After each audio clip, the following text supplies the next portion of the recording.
Right now, Vice Admiral Carlos is relieved from Western Command, placed under the GHQ, under the guidance and supervision of the Office of the Chief of Staff. Kinumpirma ng Armed Forces of the Philippines na tuluyan ng pinalitan sa pwesto ni Rear Admiral Alfonso Torres Jr. si Vice Admiral Alberto Carlos bilang pinuno ng Western Command.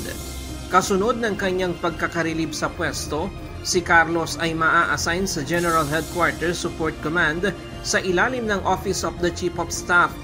Ngunit paglilinaw ng AFP, hindi parusa o demosyon ang paglipat kay Carlos sa pwesto. I'd like to put into perspective now, once you get reassigned or transferred to another post, it's never a form of punishment. It's part of our role. Kahit kami, umiikot talaga kami. We have to play different roles, be in different capacities. No? It doesn't necessarily mean that meron kang offense or it's a punishment on your end. That's not the case. Ayon sa AFP, sa ngayon ay naka-extended leave pa si Vice Admiral Carlos dahil marami pa itong naipong leave credits. At dahil mahalagang posisyon ng Western Command, lalo na sa mga usapin sa West Philippine Sea, kailangan maglagay ang sandatahang lakas ng permanenteng mangangasiwa dito. Because Vice Admiral Carlos is still on leave. So for a long period of being staying on leave, we need to put in a permanent position on that particular aspect because very critical po yung ating area ng Western Command.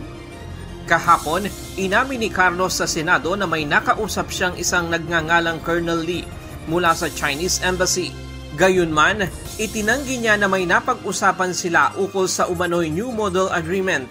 Hindi rin umano niya pinayagan ang pagre-record ng kanilang naging pag-uusap. I received the phone call, sir. I did not initiate the call, and we talked about how to reduce the tension in the West Philippine Sea, particularly during our rotation and resupply mission in Ayungin Shoal. We did not discuss the new model. We did not discuss the term common understanding, new model. Were not part of our conversation. Samantala, ayon sa tagapagsalita ng Foreign Ministry ng China na si Wang Wenbin, ang pagpapalit ng liderato sa Western Command ng AFP ay nagpapatunay na mayroon talagang nangyaring kasunduan sa pagitan ng Pilipinas at China patungkol sa BRP Sierra Madre sa Ayungin Shoal. Ryan Lacanlale, UNTV News and Rescue. Diyos ang aming sandigan, serbisyo publiko ang aming pinahahalagahan.